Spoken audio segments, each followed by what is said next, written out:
तो hello guys, welcome to my YouTube channel Gaman study. और आज का हमारा टॉपिक है वो उत्तर का विशाल मैदान है। ठीक है, इससे पिछली क्लास में हमने बात की थी उत्तरी पर्वतीय प्रदेश की, जो हमने भारत के भौतिक प्रदेशों में बात की थी। ठीक है, इससे पीछे जो क्लास नहीं देखी मैं उसकी डिस्क्रिप्शन में लिंक डाल दूंगा, वो देख लीजिए, क्योंकि ये क्लासें हैं एक दूसरे पे डिपेंड है। तो उस क्लास को देखोगे तो ये क्लास आपको और भी अच्छे से समझ में आएगी। तो आप अगर ये क्लास देख रहे हो तो इससे पहले वो क्लास जा करके देखिए, जिससे आपको प्रॉफिट ज़्यादा होगा। ठीक है, तो देखिए, आज का हमारा टॉपिक है उत्तर का विशाल मैदान, जो कहाँ पे स्थित है। तो ये जो उत्तरी पर्वतीय प्रदेश है उसके दक्षिण में, और जो प्रायद्वीपीय पठार है उसके उत्तर में स्थित है, जो हमने पिछली क्लास में बात की थी। ठीक है, इसकी पीडीएफ जो भी प्राप्त करना चाहे वो टेलीग्राम लिंक मैं डिस्क्रिप्शन में डाल दूंगा या व्हाट्सएप लिंक डाल दूंगा। आप वहाँ से ज्वाइन होके और इसकी लिंक जो पीडीएफ है वो प्राप्त कर सकते हो। तो हम बात कर रहे हैं उस उत्तर के विशाल मैदान की, कहाँ पे स्थित है उसकी अभी हमने बात कर ली। तो ये पश्चिम से पूर्व की ओर इसका विस्तार पाया जाता है, जो इधर राजस्थान, हरियाणा, पंजाब और इसके अलावा कुछ अ, ये पश्चिम बंगाल वाला क्षेत्र, असम और सिक्किम वाला क्षेत्र है, वहाँ पे भी इसका विस्तार पाया जाता है। इसको मुख्यतः 4 भागों में बांटा गया है, जिसमें ट्रांस है, गंगा का मैदान, गंगा का मैदान, और इसके अलावा इसको ब्रह्मपुत्र का मैदान और पश्चिमी राजस्थान का मैदान। इस तरह से इसको 4 भागों में बांटकर अध्ययन किया जाता है, जिसमें सबसे पहले बात करेंगे ट्रांस हिमालय की, जिसमें ट्रांस गंगा के मैदान की बात करेंगे। ठीक है, तो हम पीडीएफ के ऊपर इसको समझने का प्रयास करते हैं। तो देखिए, उत्तर का विशाल मैदान, इसके बारे में समझिए। तो हिमालय पर्वत के दक्षिण में सिंधु, गंगा और ब्रह्मपुत्र जैसी नदियों के निक्षेप की क्रिया द्वारा एक विशाल मैदान स्थित है, जिसे उत्तरी भारत का विशाल मैदान कहते हैं। सिंधु, गंगा तथा ब्रह्मपुत्र नदियों द्वारा निर्मित होने के कारण इसे सिंधु, गंगा और ब्रह्मपुत्र का मैदान कहते हैं। ठीक है, इसका विस्तार कहाँ पे है उसकी बात कर ही ली है हमने। तो इसका विस्तार है, जैसे ये भारत है, ठीक है, ये भारत है जैसे, तो ये यहाँ पे स्थित है इस वाले क्षेत्र में, जिसमें उत्तर है पर्वतीय प्रदेश, ये मध्य में है, ये है विशाल मैदान।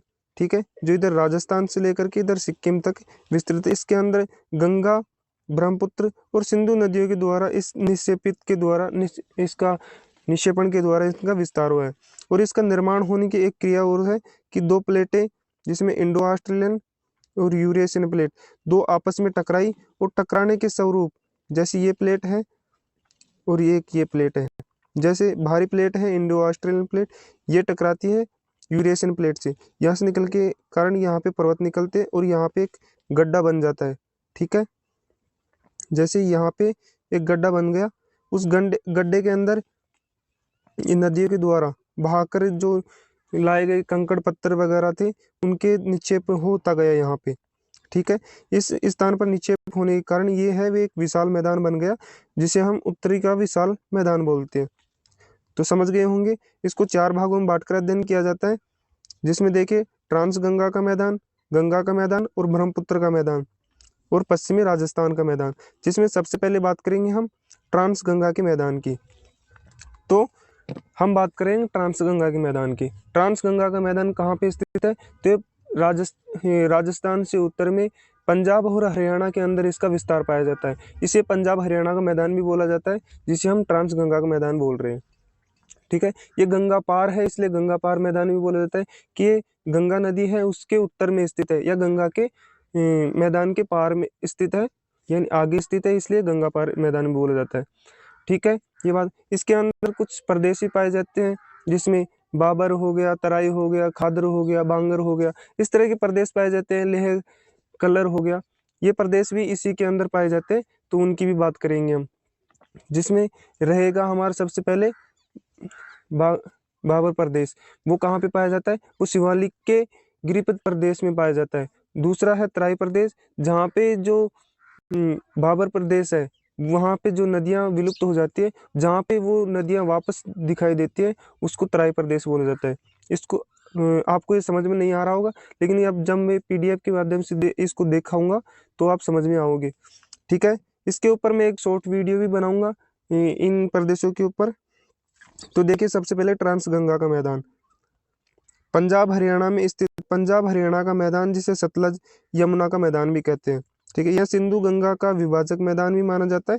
इसे ही ट्रांस गंगा या गंगा पार मैदान कहते हैं।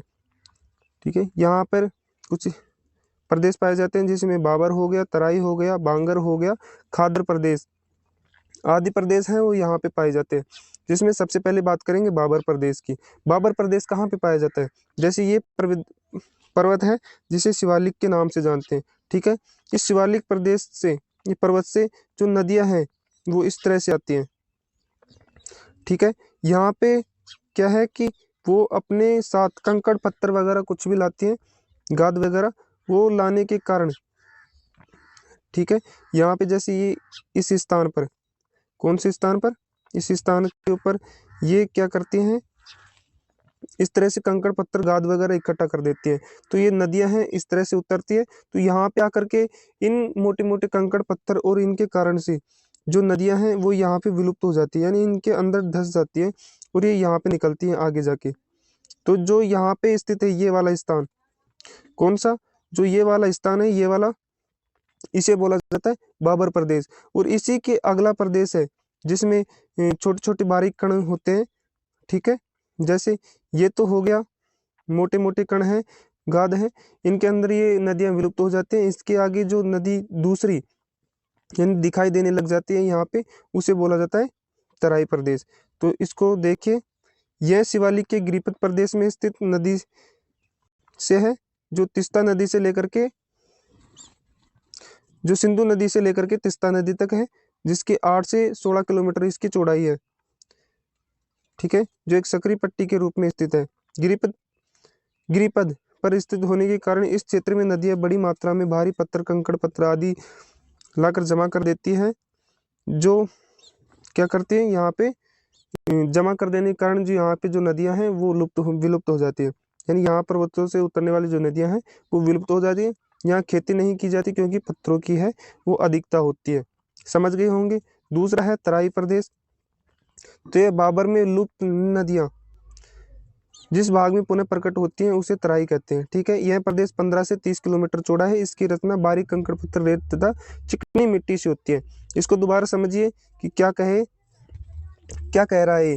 जैसे मान लीजिए कोई भी पर्वत है, जैसे ये पर्वत है, ठीक है, किस तरह से समझो, जैसे ये पर्वत है, इस पर्वत से जो नदियां उतर रही है तो वो इस स्थान के अंदर, यानी यहाँ पे जो कंकड़ पत्थर, यानी सबसे पहले क्या करेगी, पर्वत से उतरेगी, पर्वत से कंकड़ पत्थर वगैरह, मिट्टी वगैरह, गाद वगैरह लाएगी, तो वहाँ पे सबसे पहले जहाँ पे गिरेगी वहीं पे इकट्ठा करेगी। तो यहाँ पे इकट्ठा करने के कारण ये मोटे कंकड़ पत्थर होने के कारण इसके अंदर धंस जाती है। जो नदियाँ बह कर आती हैं, जो पानी आता है वो इसके अंदर चला जाता है, जबकि वो पत्थर है इसके ऊपर दिखाई देते हैं। ठीक है, तो यहाँ पे नदियाँ नहीं दिखाई देती है, तो उस स्थान को बोला जाता है बाबर प्रदेश। ठीक है, और इसी के आगे जब नदियाँ, ये विलुप्त नदियाँ हैं, यहाँ पे जो विलुप्त हो जाती है नदियाँ, पत्थरों के नीचे चली जाती है, वो जहाँ पे दिखाई देगी दोबारा, वहाँ उस स्थान को बोला जाता है तराई प्रदेश। ठीक है, समझ गए होंगे। जहाँ पे कंकड़ पत्थर हैं वो बारीक के होते हैं, जहाँ बाबर प्रदेश है वहाँ पे मोटे कण होते हैं, उत्तराई प्रदेश के अंदर छोटे छोटे कण होते हैं। ठीक है, जिस कारण से यहाँ पे नदियाँ हैं वो दिखाई देने लग जाती है।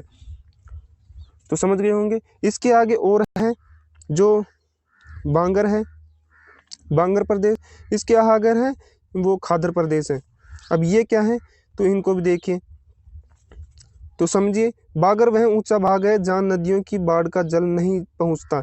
यह पुरातन जलोढ़ निक्षेप है। इसकी ऊंचाई कहीं कहीं पर 30 मीटर है। तो सतलुज गंगा के उत्तरी मैदानों में बांगर का विस्तार पाया जाता है। अब देखिए क्या कहना चाहता है, ये कह रहा है कि वो स्थान जहाँ पे नदियों का जल है वो प्राचीन समय पर पहुंचता था, या प्राचीन जलोढ़ निक्षेप, यानी जल के द्वारा जलोढ़ का, यानी मिट्टी का जिस स्थान पर पहले निर्माण हुआ था या पहले ले जाकर के इकट्ठा करती थी। जैसे एग्जाम्पल दूं, मिट्टी का धोरा होता है। पहले गाँवों में क्या होता था कि मिट्टी के द्वारा एक धोरे बनाए जाते थे जिसके द्वारा खेतों के अंदर पानी ले जाया जाता था। उसके पास वाला जो स्थान है उसके ऊपर जो उस धोरे के द्वारा जो मिट्टी इकट्ठी की जाती थी उसको तो खादर प्रदेश बोला जाता है, क्योंकि उस वहाँ पे है उस नदी के द्वारा मिट्टी पहुँचती रही। जबकि जहाँ पे मिट्टी नहीं पहुँच पा रही है वर्तमान समय में, जैसे इस तरह से समझिए, नदियाँ हैं, प्राचीन समय में क्या होती थी कि दूर से, यानी जैसे नदियाँ हैं वो इस तरह से फैलती थी, है ना, थोड़े दूर से, मतलब कैसे समझाऊं आपको, जैसे मान लीजिए नदी है कोई भी, तो दूर तक फैलती हुई जाती थी प्राचीन समय में, जबकि वो वर्तमान समय में क्या हो गई, बहती रही तो वहाँ पे एक खड्डा हो गया। जैसे किसी एक ही स्थान से जब नदी बहेगी तो नीचे नीचे अपने उसकी जो गहराई है वो अधिक होती जाती है, जिस कारण से उसका जो बहाव है वो कम होता जाता है। यानी पहले प्राचीन समय में इस इतनी दूर में बहती थी, जबकि वर्तमान समय में इतनी दूर में बहती। तो इतनी दूर में जब बह रही थी, जब उनमें बाढ़ आती थी तो वहाँ पे मिट्टी इकट्ठी करती थी, ठीक है, वो प्राचीन समय में। लेकिन अब क्या हुआ कि इन नदियों की जो चौड़ाई है वो कम होने के कारण वो दूर नहीं जा पा रही है, तो वहाँ पे जो मिट्टी इकट्ठी हुई थी उसको बोला जाता है बागर प्रदेश, ठीक है। और जो वर्तमान समय में जिस स्थान पर बाढ़ आती है नदियों के द्वारा, उस स्थान पर जैसे मिट्टी इकट्ठी की जाती है उससे बोला जाता है क्या, खादर प्रदेश, ठीक है, समझ गए होंगे। इसको देखे इस तरह से समझिए, जैसे बागर प्रदेश किसे बोलते हैं, जैसे मान लीजिए ये नदी बह रही है, ठीक है, तो प्राचीन समय में क्या होता था, प्राचीन समय में ये नदी इतनी दूर में बहती थी ऐसे, ठीक है, तो ये क्या करती थी, ये जो ये स्थान है यहाँ पे बाढ़ आने के कारण अपने मिट्टी को इकट्ठा कर देती थी, ठीक है, जिसे पुरातन जलोढ़ निक्षेप बोला जाता है। पुरातन जलोढ़ निक्षेप से ही आप समझ पा रहे होंगे कि प्राचीन समय में जलोढ़ का निक्षेप होना, ठीक है, यहाँ पे होती थी। लेकिन वर्तमान समय में क्या हुआ, वर्तमान समय में ये जो नदी है, ये इसकी चौड़ाई है वो सर्वाधिक है, जबकि इस नदी की चौड़ाई है वो कम है। जबकि जो इसके पास वाला क्षेत्र है, जो इसके पास वाला क्षेत्र है ये वाला, तो ये पास पास ही इस मिट्टी का निक्षेप कर रही है, जो वर्तमान समय में कर रही है। इसकी चौड़ाई कम होगी, तो ये जो यहाँ पे मिट्टी पहुँचती थी पहले, जो अब वर्तमान समय में नदी है वो यहाँ पे इकट्ठा कर रही है, तो इसी को पुरातन जलोढ़ निक्षेप बोला जाता है। जबकि खादर बोला जाता है जो वर्तमान समय में उसका निक्षेप कर रही है। देखिए इसको क्या बोल रहे हैं, बागर वह ऊंचा भाग है जहाँ नदियों की बाढ़ का जल नहीं पहुँचता, ठीक है, जो पहले पहुँचता था बाढ़ का जल अब नहीं पहुँचता है। यह पुरातन जलोढ़ निक्षेप है, यानी प्राचीन मिट्टी का निक्षेप है। इसकी ऊंचाई कहीं कहीं पर 30 मीटर में मिलती है, जो सतलुज व गंगा के उत्तरी मैदानों के में बागर का विस्तार है, ठीक है, समझ गए होंगे। खादर, खादर प्रदेश वह नीचा भाग है जहाँ नदियों की बाढ़ का नवीन मिट्टी लाकर यहाँ बिछा देती है, अर्थात यह नवीन जलोढ़ निक्षेप है, यानी जहाँ पे वर्तमान समय, यानी जहाँ पे नवीन मिट्टी का निक्षेप हो रहा है। इसके अलावा एक स्थलाकृति और है, रेहकल है। बागर प्रदेश के जिन भागों में अधिक सिंचाई की जाती है उनमें कहीं कहीं पर भूमि पर, यानी जो बागर प्रदेश है जो दूर स्थित है नदी से, जहाँ पे पहले बाढ़ आती थी, उस स्थान पर जहाँ पे जल पानी में सिंचाई की जाती है तो वहाँ पे नमकीन सफ़ेद परत एक बिछ जाती है, उसे रेह अतः कलर कहते हैं, ठीक है, समझ गए होंगे। अब दूसरा है गंगा का मैदान। अब इसको देखिए गंगा के मैदान को।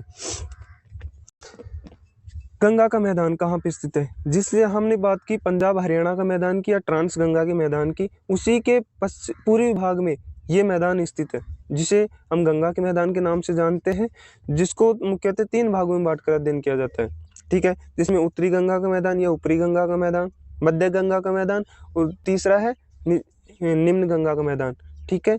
जो ऊपरी गंगा का मैदान है वो पाया जाता है जो हमने बात की ट्रांस गंगा का मैदान है उसके पूर्वी भाग में, ठीक है, और जो मध्य गंगा का मैदान है वो बिहार वाले क्षेत्र में मुख्यतः पाया जाता है, जबकि जो निम्न गंगा का मैदान है वो इधर सिक्किम वाले क्षेत्र में सर्वाधिक मात्रा में पाया जाता है।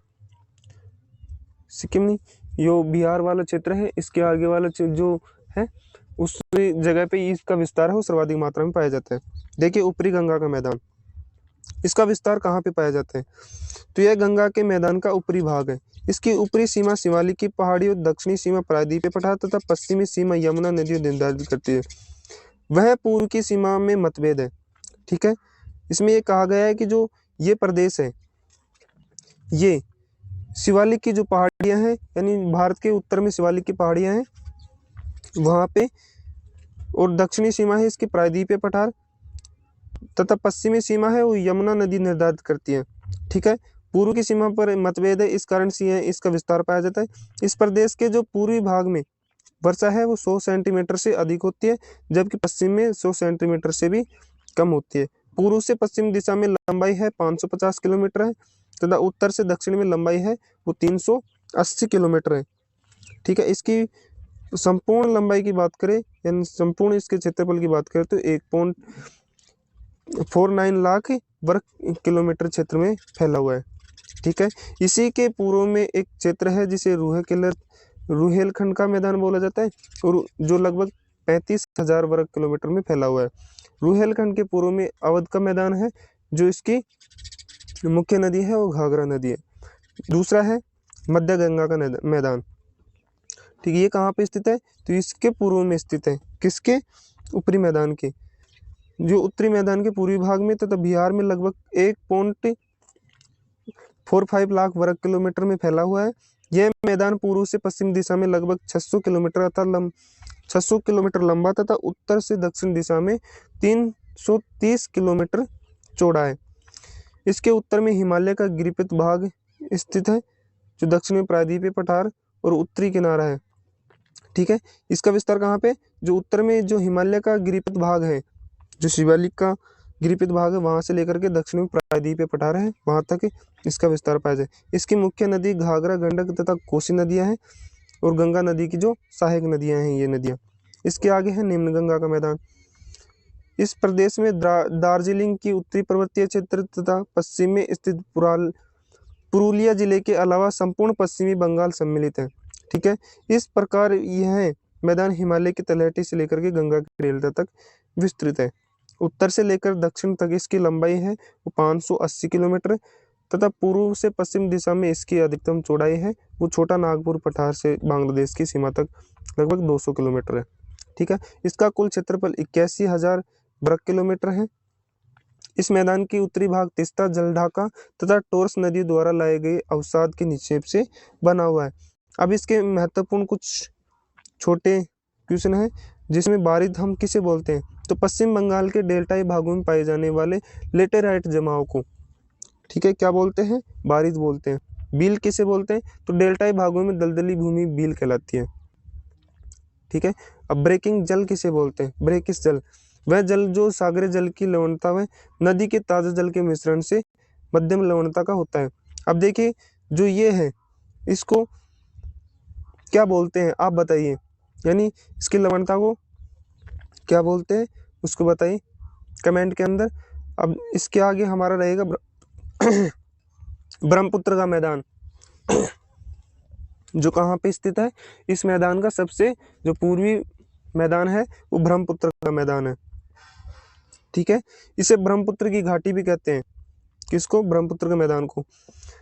इसका लगभग समस्त भाग असम में है, अतः इसे असम का मैदान भी कहते हैं।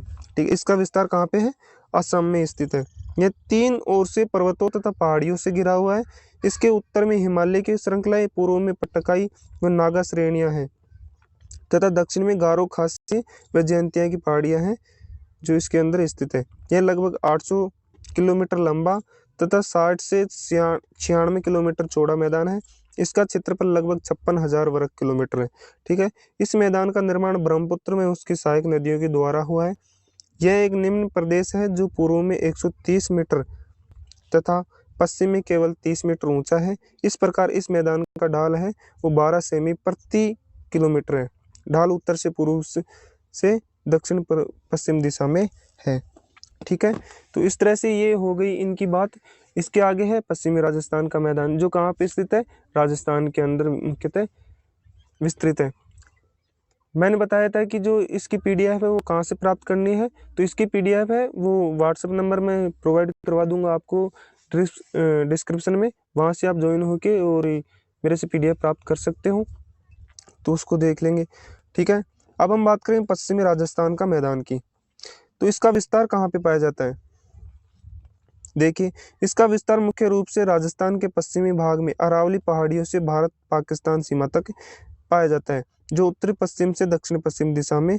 इसकी लंबाई है वो 640 किलोमीटर है और इसकी औसत चौड़ाई है वो 300 किलोमीटर है। इसका क्षेत्रफल कुल है वो 1.75 लाख वर्ग किलोमीटर है।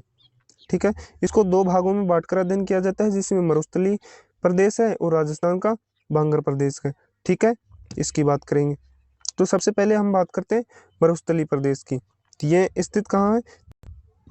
तो ये है मारवाड़ के अंदर, इसे मारवाड़ का मैदान भी कहा जाता है।